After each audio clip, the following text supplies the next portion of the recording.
नमस्कार, स्वागत है आपका आज की क्लास में। आज हम बात करने वाले हैं मनोविज्ञान के कुछ इम्पोर्टेंट क्वेश्चंस के बारे में जो कि प्रीवियस ईयर में पूछे गए हैं। यहाँ पर आज मैं आपके लिए लेकर आई हूँ हिमाचल प्रदेश में जो अभी टेट का एग्ज़ाम होने वाला है उसके रिगार्डिंग हम बात करेंगे। टीजीटी आर्ट्स का जो यहाँ पर पेपर रहा था 2020 के अंदर, वहाँ पर जो क्वेश्चंस रखे गए थे उनके बारे में हम यहाँ पर चर्चा करने वाले हैं। प्रीवियस ईयर के क्वेश्चन आपके लिए बहुत इंपॉर्टेंट रहते हैं क्योंकि यहाँ से अक्सर क्वेश्चन रिपीट होकर आते हैं। तो यहाँ पर बात करते हैं, सबसे पहले हमारे पास साइकोलॉजी के लगभग 30 क्वेश्चन आपको रहते हैं, तो इनको आपने बड़े अच्छे से देखने हैं ताकि आपके कोई भी यहाँ से क्वेश्चन ना छूटे। देखिए, सबसे पहला क्वेश्चन क्या कहता है यहाँ पर कि सीखने के नियम किसने दिए थे, यानी सीखने के नियम बनाए किसने थे। तो याद रखिएगा, लॉ ऑफ लर्निंग किसने बनाए थे बच्चे, तो उनका नाम था आपका क्या, एडवर्ड ली थॉर्नडाइक। याद रखिएगा, सीखने के जो नियम दिए गए थे वो किसके द्वारा दिए गए थे, थॉर्नडाइक के द्वारा दिए गए थे। और इन्होंने सीखने के 3 मुख्य नियम और 5 आपके गौण नियम बनाए थे। अगर मैं बात करूँ थॉर्नडाइक की, तो थॉर्नडाइक ने बहुत सारे क्या दिए थे। देखिए, मैंने बोला आपको कि मुख्य नियम कितने थे, 3, और गौण नियम कितने थे इनके, 5। इन्होंने बहुत सारे प्रयोग किए थे, बहुत सारे पशुओं पर इन्होंने प्रयोग किए थे। ये एक और से आपके व्यवहारवादी माने जा सकते हैं आपके, क्योंकि बोलते थे कि भाई सिखाया जा सकता है, चाहे वो पशु है चाहे वो आपका प्राणी है, सबको सिखाया जा सकता है। और थॉर्नडाइक को हम क्या कहते हैं, इसलिए हम इनको क्या मानते हैं, आपका शैक्षिक मनोवैज्ञानिक के रूप में हम इनको मानते हैं। पहले शैक्षिक मनोवैज्ञानिक जो रहे हैं वो आपके एडवर्ड ली थॉर्नडाइक ही रहे हैं। इनका सिद्धांत देखो, पिछला पेपर जो हमने अभी डिस्कस किया था उसमें पूछा गया था कि प्रयास एवं त्रुटि का सिद्धांत किसने दिया था, तो वो भी आपका एडवर्ड ली थॉर्नडाइक के द्वारा दिया गया था। और इन्होंने अपना प्रयोग किसके ऊपर रखा था बच्चे, तो उन्होंने अपना प्रयोग दिया था बिल्ली के ऊपर, है ना। बिल्ली के ऊपर इन्होंने अपना प्रयोग किया था। और फिर उन्होंने यहाँ पर कुछ बताया था, जैसे कि भाई जो बिल्ली है उसके लिए मृत मछली रखी गई थी, है ना। मृत मछली एक उद्दीपक का काम करता है ना। एसआर थ्योरी है, स्टिमुलस और रिस्पॉन्स की बात ही करते हैं, तो एसआर थ्योरी इनके थ्योरी का नाम दिया जाता है। ठीक, नेक्स्ट क्वेश्चन देखो क्या कहता है। मेमोरी से भी बहुत इंपॉर्टेंट क्वेश्चन बनते हैं, तो मेमोरी वाला टॉपिक आपने जरूर देखकर जाना है। देखिए क्या कहता है, storage is a process of the memory, यानी कि संचयन स्मृति कौन सी प्रक्रिया है जो क्या करती है, जो स्टोरेज करती है वो मेमोरी कौन सी है। तो वो दूसरी है कि पहली है कि तीसरी है कि चौथी, तो याद रखिएगा वो दूसरी होती है आपकी। सेकेंडरी मेमोरी हम उसको कहते हैं, जो कि आपकी क्या करती है, संचयन स्मृति की प्रोसेस करते हैं, उसको हम क्या कहते हैं, सेकेंडरी मेमोरी यहाँ पर कहते हैं। अब देखो, प्याजे वाला क्वेश्चन भी हर बार पूछा जा रहा है, तो इसको भी आप ध्यान से देखिएगा। प्याजे के अनुसार बालक किस अवस्था में तार्किक चिंतन आरंभ कर देता है, तो याद रखिएगा किस अवस्था में करता है यहाँ पर, तो तार्किक चिंतन की यहाँ पर बात आ रही है, तो अकॉर्डिंग टू प्याजे आएगा आपका अमूर्त संक्रियात्मक अवस्था।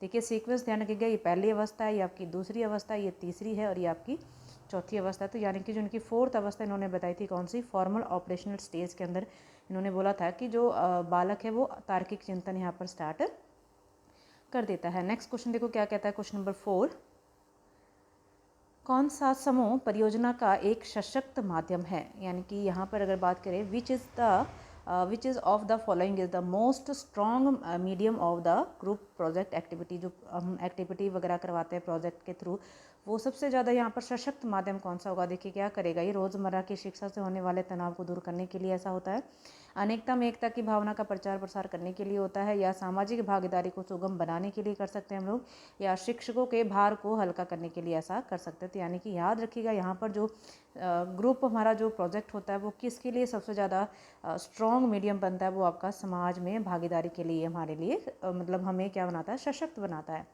कि हम सोशल में क्या कर सके भाई, पार्टिसिपेशन कर सके, है ना।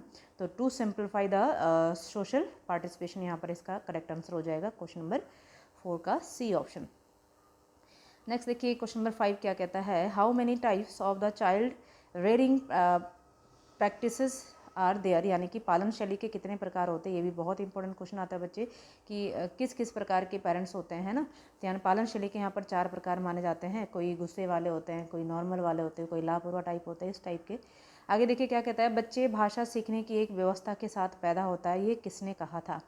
यानी देखिए क्या बोला है यहाँ पर, क्वेश्चन को अगर ध्यान से देखिए, बच्चे भाषा सीखने की एक व्यवस्था के साथ पैदा होते हैं, किसने कहा था कि भाई बच्चे जो होते हैं वो भाषा सीखने की व्यवस्था के साथ पैदा होते हैं। तो ये किसके द्वारा कहा गया था, तो नॉम चॉम्स्की के द्वारा ऐसा कहा गया था। याद रखिएगा, चॉम्स्की ने भाषा के ऊपर प्रयोग किए थे अपने बहुत सारे, तो भाषा को लेकर जो बात आती है वो किसके द्वारा कही गई थी, तो नॉम चॉम्स्की के द्वारा यहाँ पर रखी गई थी। अगला क्वेश्चन देखो क्या कहता है, निगमनात्मक तर्क में अर्थ अनुमान की दिशा क्या है? जो निगमन विधि होती है उसमें कैसे रहता है, सामान्य से विशिष्ट होता है या विशिष्ट से सामान्य होता है या सामान्य से सामान्य होता है, विशिष्ट से विशिष्ट होता है। एक नियम है ये, इसकी जो डायरेक्शन होती है वो क्या रहती है, तो देखिए यहाँ पर याद रखना, निगमन में क्या होता है, सामान्य से विशिष्ट की ओर यहाँ पर ये रहता है। अगला क्वेश्चन क्या कहता है, किस अवस्था में बालक को समाज के बनाए नियमों, परंपराओं और मूल्यों को ग्रहण करने संबंधी नैतिकता का विकास होते हुए देखा जाता है? ये बहुत इंपॉर्टेंट क्वेश्चन है। कोहलवर्ग का नाम सुना होगा आप लोगों ने, उन्होंने ये सिद्धांत दिया था, कोहलवर्ग का नैतिकता का सिद्धांत। ठीक है, तो देखिए यहाँ पर क्या कह रहा है, पूर्व पारंपरिक स्तर है, प्री कन्वेंशन लेवल है आपका, पारंपरिक स्तर है या फिर उत्तर पारंपरिक स्तर है। यानी कि 3 लेवल इन्होंने बताए थे और इन 3 लेवल के अंदर इन्होंने 6 स्टेजेस बताई थी, याद रखिएगा। लेवल कितने हैं, 3, और स्टेजेस कितने हैं यहाँ पर, याद रखिएगा, स्टेजेस इसके अंदर 6 आ जाती है। तो यानी किस लेवल में बात करते हैं कि भाई जो बालक होता है वो क्या करता है, समाज के नियमों को मानने लग जाता है और आपका परंपराओं को और जो कुछ नॉर्म्स बनाएंगे उनको मानने लग जाता है। तो ऐसा किस लेवल में ऐसा देखा जाता है, तो याद रखिएगा ये लेवल हमारा कौन सा आता है, तो ये आपका कन्वेंशन लेवल में ऐसी चीज़ें देखी जा सकती है ना, पारंपरिक स्तर में। क्लियर। नेक्स्ट क्वेश्चन देखिए क्या कहता है यहाँ पर, क्वेश्चन नंबर 9।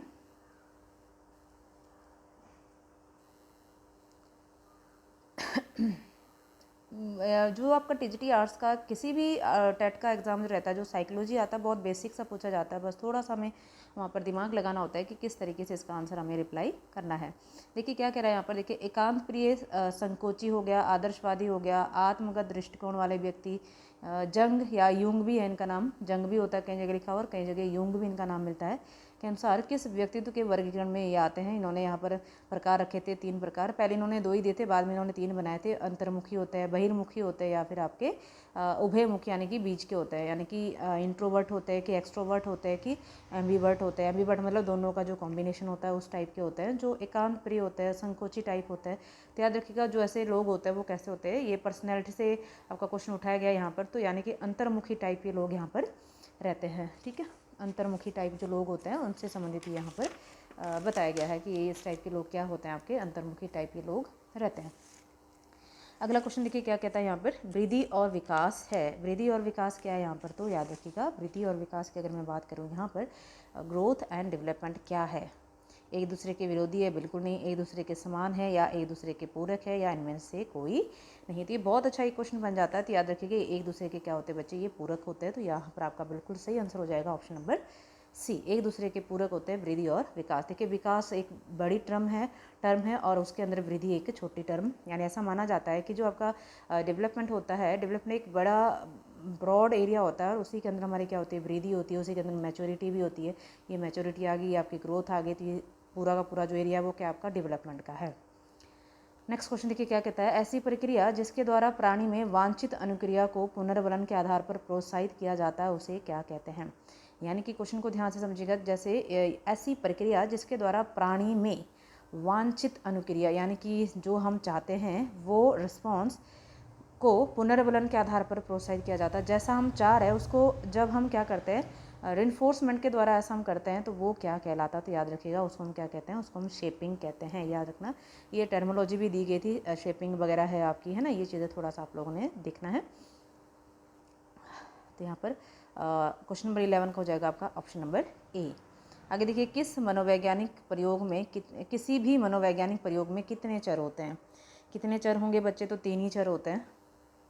कौन कौन से होते हैं, एक होता है आश्रित चर यानी कि स्टूडेंट टाइप होता है, ठीक है, एक होता है स्वतंत्र चर, ठीक है, और एक तीसरा होता है जो कि क्या बोलते हैं हेल्प करने वाला था, जैसे आपका पाठ्यक्रम होता है उस टाइप का, है ना। ठीक है, आगे देखिए क्वेश्चन नंबर 13, किस ग्रंथि को मास्टर ग्रंथि कहते हैं यहाँ पर। ये भी बहुत इंपॉर्टेंट क्वेश्चन है, हर बार कभी जेबीटी के एग्जाम में घूम कर आता है ये, कभी आपका मेडिकल में आ जाएगा, कभी नॉन मेडिकल में आ जाएगा, ये क्वेश्चन बार बार रिपीट होता है। तो याद रखिएगा पिट्यूटरी ग्रंथि को हम क्या कहते हैं, मास्टर ग्रंथि के नाम से जानते हैं। अगला देखिए, मैस्लो ने 1954 में प्राणी की 5 आवश्यकताओं को कितने भागों में बांटा है। प्राणी की जो 5 आवश्यकताएं इन्होंने बताई थी वो कितने पार्ट्स में इन्होंने डिवाइड की थी, तो याद रखिएगा उनको 2 पार्ट्स में इन्होंने बांटा था, उच्च और निम्न में। ठीक है, आगे देखिए अगला, जिस प्रक्रिया के द्वारा संसार के तात्कालिक अनुभवों का ज्ञान होता है उसे हम क्या कहते हैं। तत्कालीन क्या होता है, जो उसी समय हो रहे होते हैं, उसका अगर हमें ज्ञान होता है तो उसे हम क्या कहेंगे। ये क्वेश्चन पूछने का यहाँ पर प्रयास करा तो उसे हम क्या कहते हैं बच्चे, उसे कहते हैं हम प्रत्यक्षीकरण। यानी जो तुरंत जिसका हमें अनुभव हो जाता है उसे हम प्रत्यक्षीकरण कहते हैं। यानी प्रत्यक्षी मतलब सामने देखकर उसके बारे में कुछ हम ज्ञान ले लेते हैं ना, तो उसको हम क्या कहते हैं, परसेप्शन कहते हैं यहाँ पर। अगला क्वेश्चन देखिए क्या कहता है, जब प्राणी लक्ष्य प्राप्त करने के लिए प्रयासशील होता है परंतु उसके प्राथमिक प्रयत्न लक्ष्य प्राप्ति में असफल हो जाते हैं तो उसकी उत्पत्ति होती है। डैश की उत्पत्ति क्या हो जाती है यहाँ पर। यहाँ पर याद रखिएगा, जब प्राणी लक्ष्य प्राप्त करने के लिए प्रयासशील होता है परंतु उसकी जो प्राथमिक प्रयत्न लक्ष्य प्राप्त में क्या हो जाता है, फेल हो जाता है, तो यानी कि किसकी तो क्या उत्पन्न हो जाता है, तो समस्या कहीं ना कहीं यहाँ पर उत्पन्न हो जाती है। तो क्वेश्चन नंबर 16 का आपका यहाँ पर बी ऑप्शन बिल्कुल सही हो जाएगा, प्रॉब्लम क्रिएट हो जाती है फिर। नेक्स्ट ऑप्शन देखिए क्या कहते हैं यहाँ पर, क्वेश्चन नंबर 17, वेशभूषा, रहन सहन, आहार, धर्म, भाषा और रीति रिवाज इत्यादि व्यक्तित्व के कैसे निर्धारक है। जैविक है या सांस्कृतिक है, सामाजिक है, मनोवैज्ञानिक है। तो अगर क्वेश्चन नंबर 17 की बात करें तो ये हमारी संस्कृति से हमें मिलता है। देखो सिंपल सा क्वेश्चन है, कस्टम है आपका, है ना, रहन सहन है, आहार है, धर्म है, ये सारा क्या बता रहा है, कल्चर के बारे में बता रहा था। यहाँ पर आपका सांस्कृतिक की चीज़ यहाँ पर आ जाएगी। अगला देखिए 1912 में सबसे पहले बुद्धि लब्धि का संप्रत्यय किसने दिया था। बुद्धि लब्धि का संप्रत्यय भी बहुत इंपॉर्टेंट आ जाता है। कॉन्सेप्ट किसने दिया था आईक्यू का, तो याद रखिएगा जो हमारा कौन थे, क्वेश्चन नंबर 18 का आपका स्टर्न आ जाएंगे, विलियम स्टर्न, है ना, ठीक है। स्टर्न के द्वारा ये बनाया गया था क्या, 1912 में सबसे पहले इन्होंने बुद्धि लब्धि यानी कि आईक्यू की बात करते हैं यहाँ पर, आईक्यू इन्होंने बनाया था स्टर्न के द्वारा। नेक्स्ट क्वेश्चन देखिए क्या कहता है, क्वेश्चन नंबर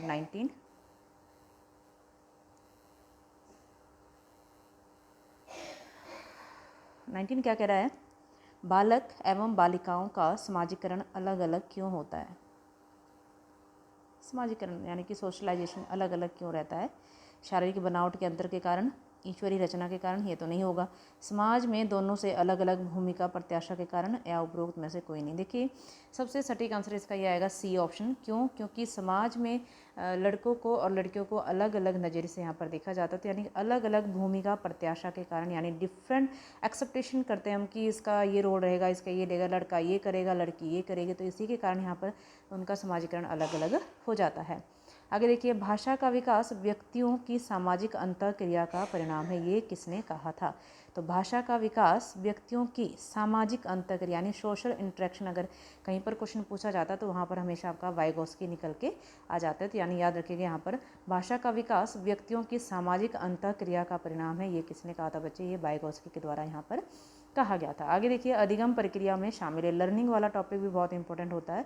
क्या शामिल है लर्निंग में, देखिए व्यक्ति का वातावरण के साथ अंतःक्रिया करना, निरंतरता और व्यवहार में परिमार्जन, या उपरोक्त सभी। देखिए अगर मैं लर्निंग की बात करूं तो यहाँ पर कहीं ना कहीं एनवायरनमेंट के साथ उसका इंट्रैक्शन होता है, ठीक है, interaction of a person with the environment, और कंटिन्यूटी भी जरूर होती है इसमें, और व्यवहार में परिमार्जन तो होता ही है, मॉडिफिकेशन ऑफ द बिहेवियर तो यहाँ पर जरूर रहता है। तो यहाँ पर उपरोक्त सभी आएंगे, यानी कि डी ऑप्शन यहाँ बिल्कुल सही होने वाला है। नेक्स्ट क्वेश्चन देखो क्या कहता है, गेस्टाल्ट का अर्थ है। गेस्टाल्ट भी बहुत इंपॉर्टेंट यहाँ पर रोल अदा करता है। क्यों, क्योंकि गेस्टाल्ट से हर बार पूछा जाता है, कई बार पूछ लेता है कि गेस्टाल्ट में कौन शामिल नहीं है ना, इस तरीके से। तो गेस्टाल्ट का अर्थ यहाँ पर पूछ रहा है कि अर्थ क्या है, यानी कि as a whole, as a change, as a machine, as a behaviour. तो याद रखिएगा गेस्टाल्ट का मतलब होता है समग्र रूप से, यानी कि एज अ होल यहाँ पर बात करता है, यानी पूर्णता भी अगर आपको शब्द मिल जाए तो पूर्णता भी इसका आंसर सही होता है। नेक्स्ट देखिए क्वेश्चन क्या कहता है, बालक के व्यक्तिगत अध्ययन की मनोवैज्ञानिक विधि है। बालक के व्यक्तिगत अध्ययन की, यानी कि अगर हम बात करें यहाँ पर क्वेश्चन नंबर 23, जो मेथड ऑफ इंडिविजुअल स्टडी क्या कहलाती है, रेटिंग स्केल कहलाती है, प्रश्नावली कहलाती है, केस स्टडी कहलाती है, या फिर प्रयोगात्मक विधि कहलाती है। तो यहाँ पर अगर राइट आंसर देखें तो केस स्टडी होती है, क्योंकि केस स्टडी में हम केवल एक व्यक्ति का ही क्या करते हैं बच्चे, यहाँ पर स्टडी करते हैं, इंडिविजुअल स्टडी करते हैं हम किसी भी बच्चे की, तो उसको हम क्या बोलते हैं, केस स्टडी।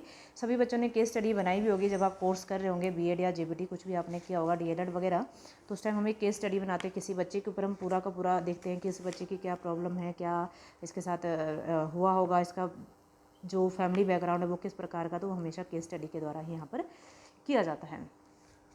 आगे देखिए यहाँ पर क्या कह रहा है, फ्राइड के अनुसार व्यक्तित्व संरचना के प्रमुख घटक है। अगर फ्राइड की बात करें, सिगमंड फ्राइड,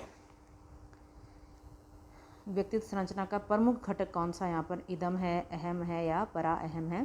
तो अगर मैं 24 की बात करूँ यहाँ पर तो ये सारे ही है बच्चे, क्योंकि स्ट्रक्चर के अंदर याद रखिएगा इन्होंने 4 पार्ट्स में अपना सिद्धांत बनाया था। तो यानी व्यक्तित्व संरचना के अंदर ये आपके सारे आ जाते हैं। आपका ईड है, ईगो है या आपका सुपर ईगो है, तो सारे के सारे इसके अंदर आएंगे। तो ऑप्शन नंबर डी इसका बिल्कुल सही आंसर हो जाएगा। क्वेश्चन नंबर 25 देखिए क्या कहता है, थॉर्नडाइक के सीखने के नियम के महत्वपूर्ण नियम कौन कौन से। देखिए मैंने बोला था 3 इन्होंने मुख्य नियम बनाए थे, तत्परता का नियम, अभ्यास का नियम, प्रभाव का नियम। तो ये आपके सभी आ जाएंगे। डी ऑप्शन इसका बिल्कुल सही आंसर हो जाएगा 25 का डी।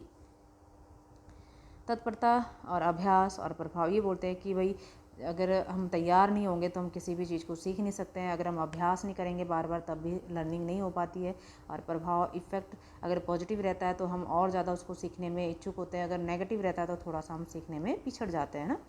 अगला देखिए यहाँ पर 26 क्या कहता है, यहाँ पर सक्रिय अनुबंधन सिद्धांत किसके द्वारा दिया गया था। देखिए यहाँ पर ऑपरेंट कंडीशनिंग थ्योरी किसके द्वारा यहाँ पर बनाई गई थी, तो याद रखिएगा स्किनर के द्वारा ये बनाई गई थी, है ना।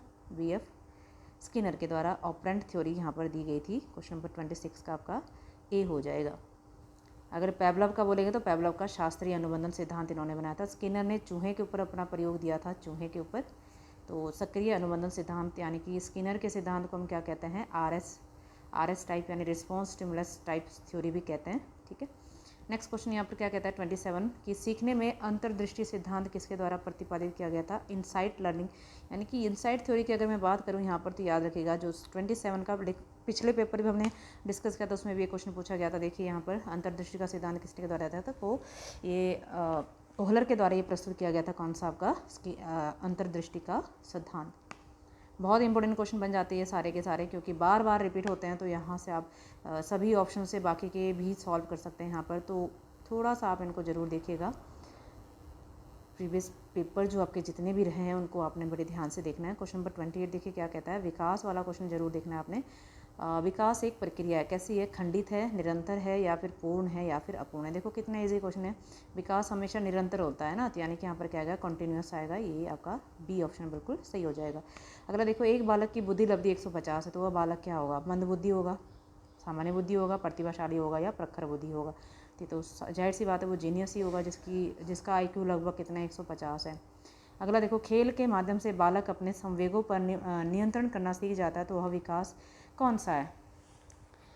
इमोशन पे कंट्रोल करना सीख गया है वो, तो वो कौन सा विकास आ जाएगा। जाहिर सी बात है वो आपका क्या होगा बच्चे, सामाजिक तो होगा नहीं, शारीरिक भी नहीं होगा, ये आपका संवेगात्मक विकास यहाँ पर कहलाएगा। यानी ऑप्शन नंबर सी आपका बिल्कुल यहाँ पर सही आंसर रहने वाला है क्वेश्चन नंबर 30 का। याद रखिएगा यहाँ पर लगभग मैंने आपको 30 क्वेश्चन के बारे में बताया है।